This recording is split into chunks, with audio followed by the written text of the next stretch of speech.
Hello and welcome to another edition of Empathy at the Table. I'm your host, Tony Anagor. I'm a negotiation skills trainer and a leadership coach. And this is the podcast where we explore the world of negotiation through the lens of emotional intelligence. I look at various different verticals in the world of negotiation, whether it be procurement, other type of business negotiations, psychology, science, education, even hostage negotiators. And my aim is to bring these unique angles of thought and expertise and experience to share with our listeners on Empathy at the Table to help us become better negotiators. And today, I'm pleased to introduce somebody who I've been following with great respect for a while. His name is Jeremy Pollack. Jeremy is a behavioral scientist and founder of the Pollack Peacebuilding Systems, where he and his team help organizations around the world build stronger cultures through conflict resolution, leadership, and workplace mediation. His background is uniquely multidisciplinary. He blends neuroscience, psychology, anthropology, and real-world conflict resolution to help people navigate some of the most difficult human dynamics. Now, Jeremy is one of those rare voices who talks openly about the emotional undercurrents of conflict, why people dig in, and what happens to trust under pressure, and how leaders can become more courageous and compassionate in how they respond. In today's conversation, we explore how conflict shows up in teams, the hidden drivers behind resistance and misalignment, and what it really means to lead from both strength and empathy.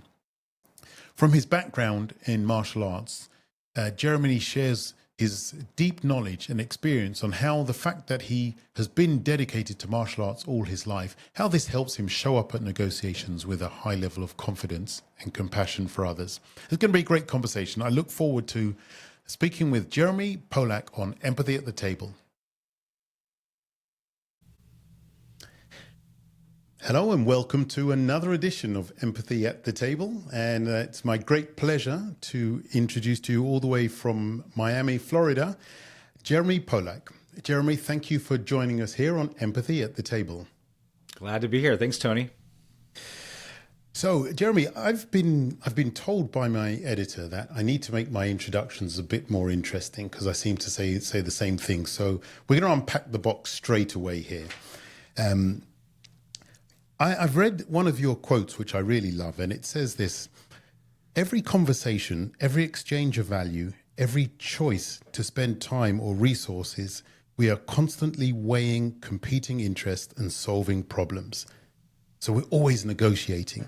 And so my question is, why do you think, if we're always negotiating, why does negotiation get such a bad rap? Oh, does it? I don't know. So what kind of rap does it get? Because I guess I haven't heard the sort of bad rap that it gets. Well, when you hear people saying, negotiation, a lot of people don't like to negotiate. They associate negotiation with sales and okay. Gordon Gekko of the 80s, closing deals, making money, and that kind of stuff. So I think, then it's just the connotation. It's like a semantic problem. They're conceptually, the word negotiation is representing some concept for them that, that probably is different than the way I represent that concept. So that's probably why. Yeah. No, I mean, listen, if you think of negotiation as someone trying to get something from you that you don't want to give them, if that's what your connotation is, then it's going to have sort of a negative light. But if you think of negotiation as really sort of, you could think of it as the foundation of life, because we're constantly in a negotiation. Our bodies, our nervous systems are constantly in a negotiation. We are negotiating constantly as to where to spend our resources metabolically, cognitively. We're always trying to figure out, our bodies, even unconsciously, are trying to figure out, like, how do I give and get the most benefit for myself or for my organism as possible. It's like the foundation of our nervous systems. And it extends out. It's the same thing with, relationships and communication. We're just, we're constantly, we might not think of it as negotiation, but we're constantly trying to figure out ways to exchange value, even though we might not think of it that way. Like, how am I a valuable partner? How am I a valuable friend? How am I a valuable family member? How can I contribute to this relationship that I have, and how do they contribute back to me? How is there reciprocation? So all this, I think, of as some sort of a negotiation, some sort of exchange of value between people or within oneself, et cetera. So, I mean, it's just, to me, it's like a foundational concept, not necessarily talking about like sales. Yeah, I like the way you frame that, right? That we're all, from cell to cell on a molecular level, we're always negotiating. I think that's a cool way to put it. So why don't we reverse out from that, and let's back into you are a peace psychologist. Now, I've never really met a peace psychologist before, but I've read your profile, and it's really right up my street in terms of, you know, how we navigate conflict, especially nowadays, right? How we navigate conflict, our attitudes towards conflict. I mean, could you share with your listeners, how you got into this, right? What was your driver to get into this world, and you know, what is it that you actually do as a peace psychologist? You know, I mean, driver, you mean like sort of like my personal impetus for like being interested in this area? Yeah. Well, you know, I've been a martial artist for a long time, since I was a child, and got very serious about it, and have been serious about it ever since. I still teach martial arts, and you know, obviously, martial arts is itself a negotiation. It's a tactic of conflict resolution, if one were to defend oneself or something like that. But really, it's also kind of an individual way of exhibiting peace through strength, because people that are true, at least from my teachers, people that are truly confident in themselves never have to be a confrontational or violent or, you know, egoistic or something like that. Where if you're confident, you should also be humble. And I think the two require each other. To be truly humble, you have to also be confident, vice versa. Those two concepts go together for me. And so I got very interested in, you know, how to resolve conflicts in a peaceful way when I was doing martial arts, and I got, you know, I get hit in the face or hit somewhere, and I'm like, this is no fun. And I definitely don't want to do it out in the street. And I definitely don't want to resolve conflicts as I see some of my friends doing or other people doing, with like in a violent sense. So how do we de-escalate? How do we negotiate? How do we resolve conflicts that don't lead to violence? And this is the question of international peace building. Of how do we get folks that are in or have a history of violent conflict between groups to get to a place where they don't have to resolve their conflicts violently anymore, where they can manage conflicts in a different way. And so I was kind of interested in that topic on an individual level. I went from martial arts into coaching, individual coaching, and got really interested in coaching people through conflicts, and then eventually doing some couples work and some business partners work. And, you know, so I was like, oh, this is an interesting area. Instead of just doing sort of general, I don't know, personal development coaching or life coaching, I was doing some conflict coaching, just, I don't know, as an amateur. And I thought, I'd like to go study this more and really learn about it. And so I went to graduate school for anthropology and got a master's in evolutionary anthropology, and really studied the evolution of culture, and really specifically group cooperation and conflict. And then I got another master's in conflict resolution and negotiation, because I was more interested in sort of the practical realms of mediation. And then I went to school for psychology and studied, really focused on social psychology that kind of merged itself with performance and motivational psychology. So my goal when I was going through school was to figure out, like, how do I create a course of study for myself through these programs where I could become sort of an expert in the psychology of what gets people into conflict and then what helps them get out of it. And that was sort of my goal. So I don't know, does that answers the question completely? Yeah, totally. Yeah, I mean, as you're talking, my brain's firing off in many different directions with questions. But I guess what's really interesting at the moment to me is this idea of you studying social psychology, the social phenomenon, right, behind a conflict. So man, as long as we've known, man has always been next to, not far away from, running away towards conflict. What is it, do you think, about us as a species that make sure that conflict is always just around the corner? I think it's probably, well, okay, let me say this. One thing that we don't give enough credit to is cooperation. So we actually cooperate way, way more than we are in conflict. We cooperate. I mean, most of us are not getting into violent conflicts every day. Most of us are cooperating every day, multiple times a day with multiple people in all kinds of relational dynamics. So me walking down the street with, passing by 50 strangers as I walk down the street, that's all cooperative behavior. Other animals don't do that. They don't just walk by a strange animal and they have no reaction to them, right? So we're all cooperating on some level. So we evolved with the ability to cooperate, what's usually called ultra sociality or ultra social. It's a phenomenon that only exists in certain species, mainly in a few insects which don't really have a lot of cognition, like bees and ants, and in human beings. No other mammal exists in groups larger than maybe 50. Those are the great apes. So we're very special in terms of our ability to cooperate with other human beings and with other animals.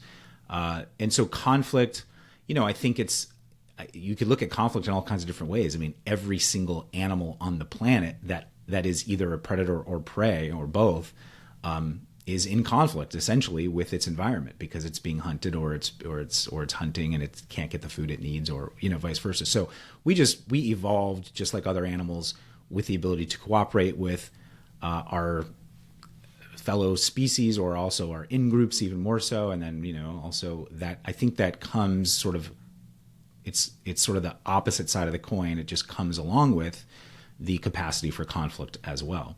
And then we can talk about different levels of conflict. There's conflict with groups or perceived groups. There's also conflict with other people, just interpersonally, and there's also conflict within ourselves. So there's all kinds of we talk about conflict, just the basic definition of conflict of just being like, well, an impediment or a threat to my basic needs or values or goals of some sort. That's basically a definition of conflict. We're in conflict all the time with all kinds of things, and I think we're very, very good at. Most of the time, we're very, very good at solving a lot of conflicts, a lot of challenges, and cooperating. And it's just like the big things that come along, the big conflicts, like whether they're violent or whether they're just like big arguments or stuff. Those are the things that we think of as conflict. But really, conflict exists all over the place, and it's just the other side of the coin of cooperation. So maybe I strayed from the question a little bit, but I think it's just part of our evolution. Yeah. We're exploring angles of thought.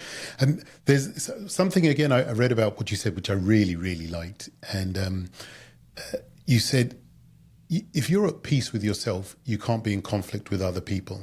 And conversely, if you're in conflict with yourself, you can't be at peace with others. Can you expand on that? Yeah, I mean, and I guess let's just get a little bit more granular in terms of defining what I might mean by conflict in that sense. Conflict being, you could be in conflict, in other words, like someone is impeding our goals in some way. But conflict being that it's a situation, whether interpersonally or intergroup, that is affecting us on some nervous system level, where we're feeling some level of distress. Let's just take that as sort of a definition of what we might call conflict in this context. If you are at peace with yourself, in other words, if you have maybe a working model of yourself in the world that says, generally, I'm safe and I'm going to be okay.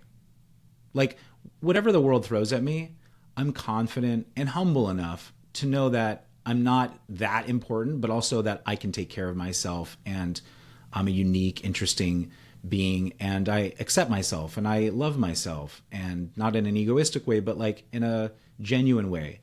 And I know that whatever comes, I'll be able to handle the challenges. Like if you have this sort of working model, these kinds of stories that are operating in you, you believe these things, and you generally feel at peace with life, it's pretty tough for people to, if you really believe that, I mean, it's pretty tough for people to get your nervous system riled up to the point where you feel stressed out about a conflict. Someone, even, now this is theoretical. A lot of people get stressed out about conflict because, you go to work and your boss is a jerk to you, or they ignore you or dismiss you in some way, and you think, your brain, even if you're not conscious about it, your brain's going into places of like, well, what does this mean? Does this mean I might get fired? Does this mean I might lose my job and all that stuff? If you have a very clear core working model that says, regardless of what happens, I'm going to be okay. I trust myself enough. I have enough faith in the universe and in the opportunities that it brings for me to handle whatever comes at me. Then really all of these little things in life that come up as conflicts, they're not going to be internalized at that sort of deep level.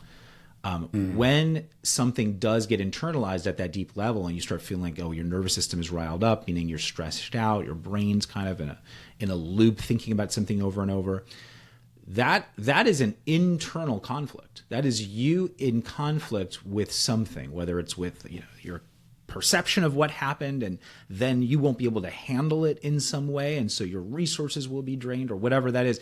That's some model inside you that's essentially a conflict model. And I think most of the time you can change the stories internally so that you can be more at peace. It doesn't mean like the problem goes away or that person is like, going to change. It's not a control over the environment. It's a control over the way you're responding and interpreting the environment. Yeah, it's the story, right? The story. It's a story. It's that gap between stimulus and response, right? Where you give yourself that space to check yourself, check the story. But do you do like deep work in terms of when somebody reacts in a specific way? And they're not aware of these patterns, they're not aware of these triggers.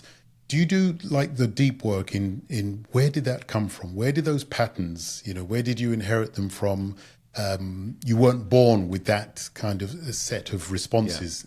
Yeah. Do you dive into that?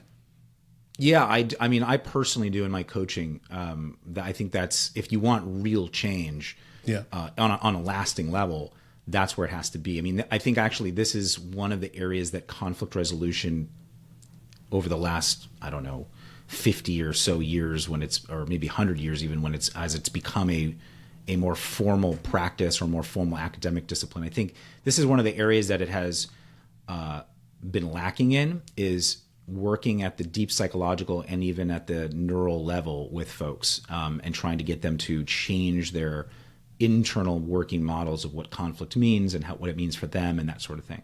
So I think for sure it's important. I do a lot of that work.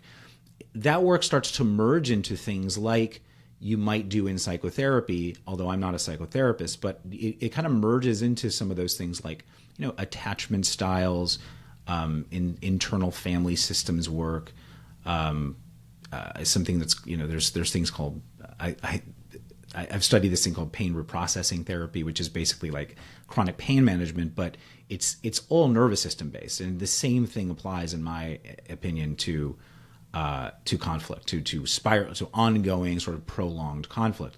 Is people get wrapped up in stories that start creating loops in their nervous system, which then creates a loop in their psychology, and it feeds on each other over and over and over. And so I think those types of loops have to start becoming interrupted. Those patterns, those nervous system patterns, cognitive patterns, both conscious and subconscious, and also behavioral patterns. All three of those dimensions have to be worked on together. We can't just change a communication style or pattern. We can't just say, well, you should start doing that thing differently, or should start, when you go to work and you acknowledge them or appreciate them, like that's all well and good. That's great. That's a behavior change. But there's got to be something deeper going on too. We've got to change motivation. We've got to change the way they perceive themselves with relation to other people and sort of that sort of thing. So people that are willing to do that sort of work can see a lot of great change in their relationships and even in their leadership abilities and stuff like that. Yeah, this is the kind of the tough side that, when they call the deep work, right? Yeah. And I find with negotiation, it's a real it's a prism into somebody's background, how they actually respond when they're at the negotiation table. You kind of get to see almost an insight into how they grew up, what their environment was like, and it all plays out on the negotiation table. But I also find that not a lot of people, though it's changing, it's increasing, but not a lot of people are prepared to actually do that deep work, the back work that's required, to look into the psychology of how we negotiate. Are you finding now, I guess, with the current climate, are you finding now more and more people are at least opening their eyes to the fact that maybe we need to focus on some of this deep work? It's a hard question for me to answer because the only people that really I engage with are the ones that want to do the deep work. So those are the people that come to me. Otherwise, they're just not people that would either come to me or end up working with me just because that's where I want to go. So I'm not sure I'm not sure if there's more and more people. When you do, I would say when you do certainly when you do deep work, meaning like you're going to do a lot of self-reflection and self-discovery. But beyond that, even when you do just basic conflict resolution, like I've got a problem with someone or maybe even with myself, an internal conflict, and I got to figure out how to resolve it. And that might require some communication changes or behavioral changes or some story changes. All of that stuff is uncomfortable, whether it's deep or whether it's surface level, it's all uncomfortable. And so anybody that wants to learn how to be a better communicator and conflict manager or resolver is going to have to get uncomfortable, and that will require motivation. So one of the key things to me is when I, like, let's say I'm sort of doing an intake or something or a discovery for a coaching client, I want to discover, like, are they motivated enough? Like, is the conflict they're experiencing creating a big enough problem that they're motivated to get uncomfortable? Because it's gonna be a little uncomfortable as we go through this. But if they're willing to be uncomfortable, that's where all the change happens. Yeah. Outside the comfort zone is where all the change happens. So, and then usually when people like get into that and they start feeling change happening and they feeling like things are changing in the right direction, they get more motivated. But it's just that first step, that first leap of faith of like, oh, is this going to work? And is it really worth me getting uncomfortable and all that? So, yeah. Great.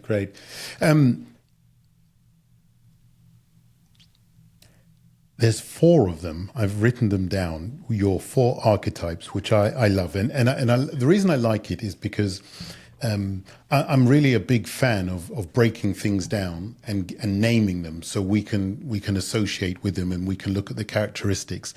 And you had these 4 archetypes: the brinkman, the unworthy opponent, the buddy, and the mediator. I love that. Could you expand on that and tell us a bit more about those 4 archetypes? Yeah, well, so that was actually just like, that was an assignment actually that was given to me by Forbes. They were interested in brinkmanship, and so I thought, why don't I start creating some ideas around archetypes? So you want to go through, sort of brinkmanship. It's an interesting concept. It's like, if you're a negotiator who uses brinkmanship, I don't know if I would call it the bluff, but you're basically willing to take things to like the brink of destruction. Like I'm willing to destroy myself even, right? Just to not give you what you want or something like that. And so you're taking it to a very extreme level and hoping that the other side's like, you know what? On the off chance this guy is actually serious, right, let's just not go there and give them what they want, right? So that's like the extreme, right? So I would not. It can be useful, it can be effective, but I would not always recommend that. What's the next one? The unworthy opponent. Oh, so the unworthy opponent. Yeah. So this is something I see too. And listen, all of these are strategic. None of these are like wrong or right. They're all just like, what is going to get the best effect for this particular context. So an unworthy opponent, I've seen this work, and we've all probably done this from time to time. I can remember a time when I did it.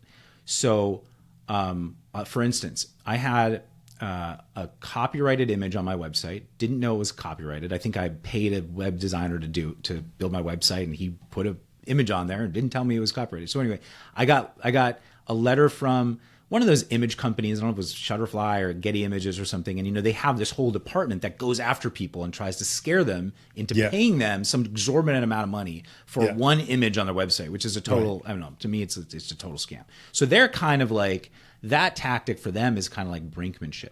Now, the tactic I used was, I think, the unworthy opponent, which was, listen, I basically said, listen, my business is not doing well. I'm hardly making any money. I have no money. I'm probably on the verge of bankruptcy. I just wrote this like letter to them. Like, they're, just giving them the sense like, it doesn't matter what you do. I don't have the money. And even if you came after me, it wouldn't be worth it because you'll never get the money. So you can spend your time and resources coming after me. You'll never get anything from me because I'm just an unworthy opponent. So I use that tactic. And this was like years ago when I really had like no money. And it worked, it worked. So they just disappeared. They went away. And I think so. That's another tactic that seems to work well. Okay. And then we've got the buddy. The buddy. Yeah. So I think this is someone who really puts relationships ahead of the outcome of the negotiation, believing that the relationship will lead to usually a beneficial situation. So I think I've seen this style before too, where, maybe one party wants to kind of get down to brass tacks, but the other person's like, let's not talk about that. Let's just get to know each other first. And a lot of times this person he's the kind of person that, will take people out to a client dinner or something and try to become friends with them or just like friendly and get to know their personal life. And that trust that they try to build through that, which is good and it could be authentic, lends itself to just an easier relationship with regard to negotiation. So when we have future deals together, it's going to be a little bit easier, less formal, less legal. We can just make a handshake deal and then write it up later or something. So the buddy really puts relationships first. Mm. And then finally the mediator. Yeah, the mediator is all about the win-win. So that the priority there is, how do I get my needs met for sure, but also the other party's needs met. So I have to think of this not as a zero-sum game where if I take a piece of the pie, they lose a piece of the pie. I want to get out of that framework, and I want to get into the framework where there's a lot of pie, there's enough for all of us. So let's figure out how to all get our pieces of pie here. And that a lot of times takes creativity. It takes thinking outside the box. Let's maybe even whatever position we came in with, let's think outside that box for a second and see if there's something else we could do to serve the underlying needs or interests of each party. Because a lot of times, people think, well, here's what I want. I want X amount of dollars. Well, why do you want that? Well, because that will get us. Say, oh, well, you know what? I could potentially get you those things that you need without the dollar amount you're asking for. If I could get you those things, if I could commit to X amount of advertising, or I could introduce you to this other partner that you could then get those things from, and it wouldn't cost me all that money, would you be open to that? That's the win-win. So everybody gets those underlying needs met without necessarily sticking to the initial position. So that's the mediator, thinking outside the box for everybody's win. Superb. That was a real pro breakdown. I really like that. I hope the listeners. We'll put a link to all this in the bio. But I like having these type of frameworks because you can hang yourself, or you can build your identity around these. But of course, the important thing is to know that no one is good or bad. And most people, we have each one of them right within us, right? We each situation lends itself to being one or the other. Yeah, and I think it's a little bit of a dangerous thing to do, to be always one, because to label then you yourself start getting as one. Yeah, and then you start getting kind of pigeonholed as that, and then people will either want to or not want to do certain types of business with you or have certain types of relationships with you, because they know that's what you're going to bring. So if you can switch it up and you're flexible and adaptive, especially even in the middle of a negotiation, like you might have started as a brinkman, and then all of a sudden, you know what? This is not working and it's not going in the direction I want, and this is not feeling right to me. I'm going to switch over to the mediator, something like that. Yeah. People will respond better to that if you're adaptive. Yeah. Yeah. And I think, the whole idea of emotional intelligence is to be able to be aware of the emotions, right? To be aware of where you are in real time. And by giving it a name like that, you understand, and that gives you the vernacular to be able to access different resources. So I'm not sure whether we see things the same way on this point, right? It's around conflict. I believe in healthy conflict. I believe in tension, healthy tension in the workplace, in your relationships. I think that's where the rubber meets the road. I think it's when we say things that are data points of information about what we really care about. And so I don't try and avoid conflict. I want to engage people and give them frameworks to be able to handle conflict. Mm-hmm. I'm seeing you nod, so we agree there, because I just wanted to make sure you're not avoiding conflict, right? You're not teaching. Oh, of course not. Okay. Conflict avoidance is one of the absolute killers of culture and relationships. Absolutely. Super. Not. Yeah. Okay. We're aligned there. I thought we were going to have a bit of a disagreement on that point. No. Like, I mean, listen. I would say that preventing escalated conflict, that's different than normal conflict. So escalated conflict, where people get emotionally stressed out, it makes them feel very intensely, and it can make them behave in certain ways. Trying to prevent that as much as possible, I think, is a good thing. But the way to prevent escalated conflict is to deal with normal conflict head on and not to avoid it. If you avoid conflict, the chances of you escalating it are probably much higher. Yeah. Good. Yeah. And obviously, when you work with companies, with teams, it's the things that are left unsaid that create those kind of that conflict, that the blanket of psychological unsafetyness within a company, and ultimately that kills creativity. It kills innovation. I just wondered, when you're working with companies, how do you measure your return on investment? Or not you? How do your companies when they engage your services? Yeah, I mean, if they allow us to, and they engage us in a sort of more comprehensive or long-term consulting project, we run different types of assessments. We have our own proprietary assessment that we've built over time and using other validated instruments.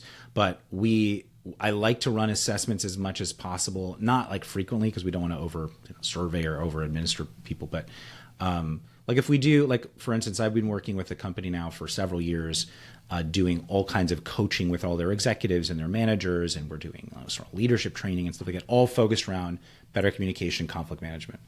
And we do a once a year survey/interview round, full analysis, and then we can measure year by year if we're going in the right direction and what sort of problems have been addressed and what sort of things have not, and we can do different, isolate different types of variables within those. So that's the way I think for me is the best way. Of course, all of our projects, we always get just a sort of verbal assessment. We do what's called our advisory call, or post-services call with people that the hiring client, and just, how do you feel like we did? Do you see any changes? What do you feel like is still missing? We just kind of get their assessment. We have a rating scale for all our client services, stuff like that. But like I said, if we're able to do a more comprehensive long-term project, then we like to run, sort of more formal assessments. Excellent. So, I mean, I've visited your website. I've looked at your profile and done some research on it, and I love the idea of the peace building system that you've created. This is your system that you've created, and that you go into companies and you build this. You teach companies how to deal with conflict in the right way. What is it that you're working on at the moment, Jeremy? That's really exciting. And for our listeners who want to learn more about you, how can they find you? Well, for me personally, what I'm working on, I have a team that kind of runs the day-to-day of the organization, of which we do a lot of training, we do a lot of intervention work. But for me personally, I have a LinkedIn course that I'm filming in the next couple of weeks, so that'll be coming out soon. And I'm also writing a book that's going to be published probably next year under Wiley & Sons Publishing. So that's exciting too. It's regarding nervous system and conflict resolution. Wow. So excited about that. But if people want to learn more about us, we have you can come to our main website, pollackpeacebuilding.com. And then we have our online course academy, which all kinds of courses on conflict resolution for the workplace, all kinds of different types of conflict resolution on peacefulleadersacademy.com. Excellent. Yeah, check. Make sure you do check that out. I've got to ask you a question. It was burning from the very beginning. So what martial art did you do? Well, I've done a lot. So I got my first black belt I got in Hapkido. And it was what we call freestyle Hapkido, because they integrated Muay Thai and Jiu-Jitsu into it. And then I went into Kung Fu for many years and did like Shaolin and then Wing Chun. Did some ninjutsu in there, and then eventually I got into mixed martial arts and got very serious about Muay Thai kickboxing and Brazilian Jiu-Jitsu and stuff like that. So now I train at a place called Florida defensive training, which is all like police, military, street fighting training, just like everything that's like all for the street. So just like jiu-jitsu, MMA, we call it reality-based MMA, just like jiu-jitsu, kickboxing, etc. But really, you don't kickbox on the street. It's really just like more like almost like Krav Maga-ish. Wow. Yeah. So, I mean, you're a walking kind of, destroyer, and you're teaching peace building. Yeah, I've been challenged on this before. No, but I think there's something to the peace through strength notion, and to me that rests in the balance of humility and confidence. And that's what I've been taught with. I've been very lucky to have really very humble teachers that were not egoistic and trying to be tough guys or something, and they always taught the value of like, this is everything we learn, everything we teach is last resort stuff, absolute last resort stuff. Everything leading up to that, you should try everything you can to de-escalate peacefully, and help people love each other and heal each other rather than destroy each other in some way, or damage each other. Well, Jeremy, you come across to me as a real gentleman, and I'm look forward to seeing you in a couple of weeks in Miami. Yeah, that'd be great. I'm excited. All right, Jeremy, thank you very much for taking the time to join us on Empathy at the Table. It's been a pleasure. Thanks, Tony.